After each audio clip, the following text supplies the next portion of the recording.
As far as the injuries go, Okafor has the hamstring strain. He won't practice today. Saunders won't practice today with the elbow. And then Ward won't practice today, but is making progress. So we'll just have to see how that goes. Look forward to that challenge of playing the Chargers. Anthony Lynn and his staff do a great job of coaching, and their players obviously play aggressive and hard. They've always had good schemes against us, very consistent and very solid. So anyways, with that, time's yours. Let's go to Herbie. Go ahead, Herbie. Hey, Coach, good morning. Hi, Herbie. Hey, how accurate is that report that Saunders is expected to miss up to a month, and is he a candidate for the short-term 3-week injured reserve? Yeah, we gotta just see with him, Herbie. We try not to put the time limits on him, on any of the guys, and surely don't talk about him. But we'll just see how he progresses here. He's actually feeling pretty good today, but we'll see how it goes. Go to Sam Mellinger. Go ahead, Sam.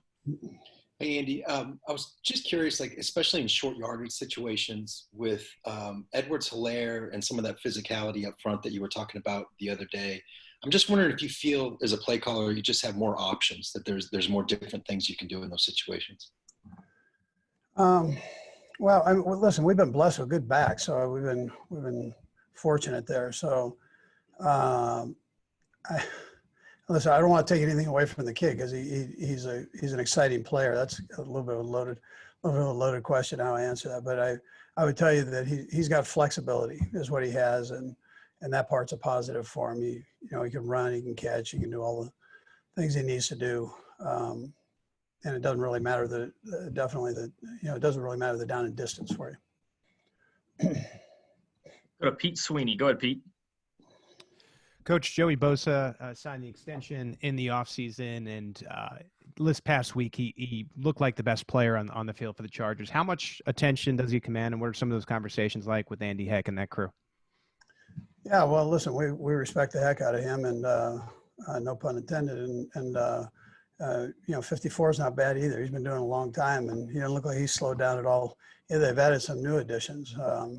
With some young guys that are in their second year and 99 and so on.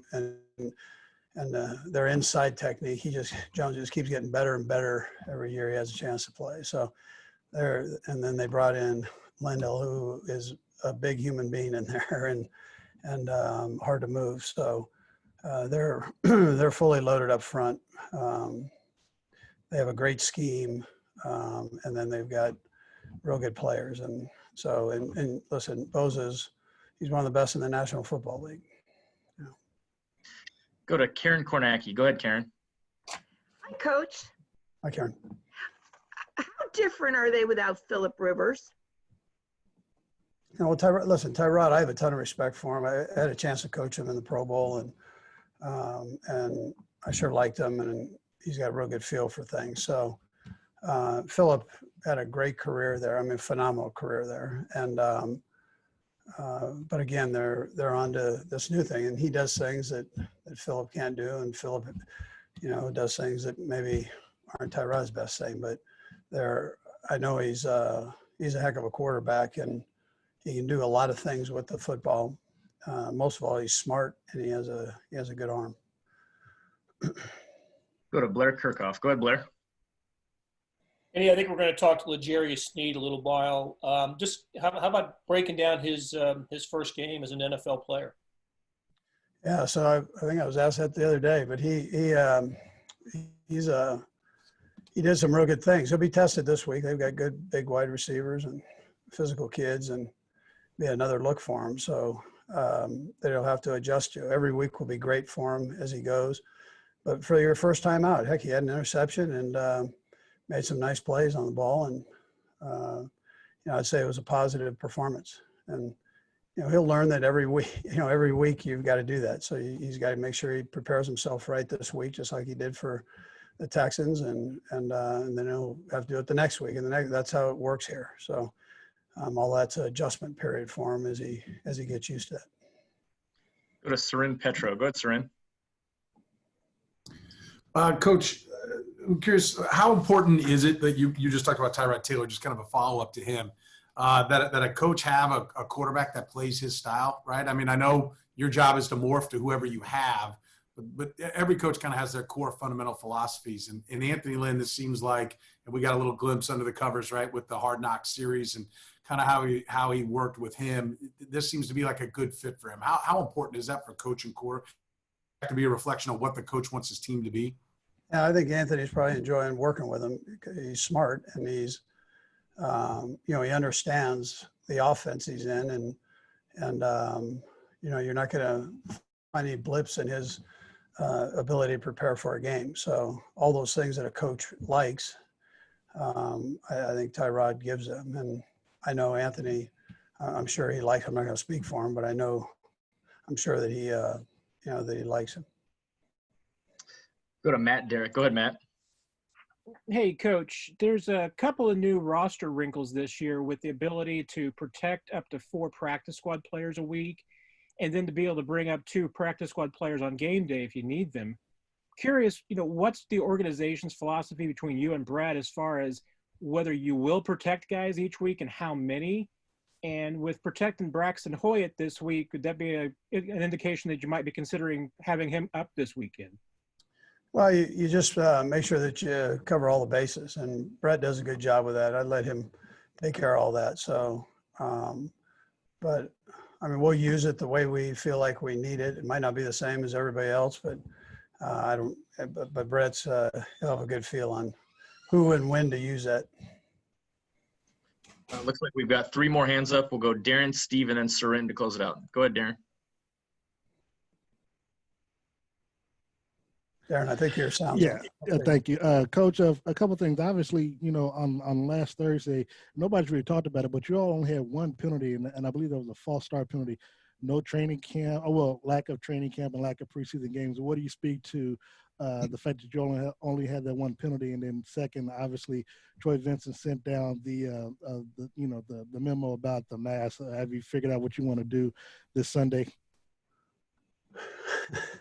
Well, my mask wasn't all that successful, but I think I've got it under control. So I'll keep that on. Then the coaches, it's been made. The point of emphasis has been made, and we'll just make sure, not that it wasn't before, but we just got to make sure we keep those covered.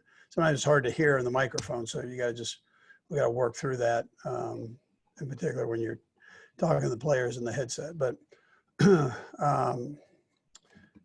other than that, tell me your first part. What did you want at the first part of that? No, game number 1, you all. Yeah, the penalties. Yeah. Yeah. So listen, I thought the guys, they did a nice job focusing in, and Pat did a good job of moving the snap count around, and we were able to keep ourselves on side, not shoot ourselves in the foot. But I would tell you, the whole team did a nice job just with the penalty situation, and you've got to do that. You got to keep a focus on that, and it'll be no more important than this week. I mean, they've got good football players, and so you got to stay disciplined the best you can. Let's go Steve and then Sarin. Go ahead, Steve. Hey, Coach. Listening to some of the coaches around the league talk about their experience from week 1 and playing in an empty stadium, I'm just wondering, because they all talked about the communication aspect and then the opponents being able to hear everything, even with crowd noise being piped in. What will your preparation look like going into this week for LA? Yeah, so you can. I mean, you can hear it on the TV even. You listen and you can hear people talking and so on. So it's important that you control your the sound that you're sending in the huddle in particular, both huddles, and but at the same time make sure that you're communicating with the players. So they don't always know your terminology as you go, but you've got to still make sure that you're not so loud that the other group hears you call a play. So we're aware of that. It's probably similar to practice and how you go about doing that. Let's go Sarin to close it out. Go ahead, Sarin.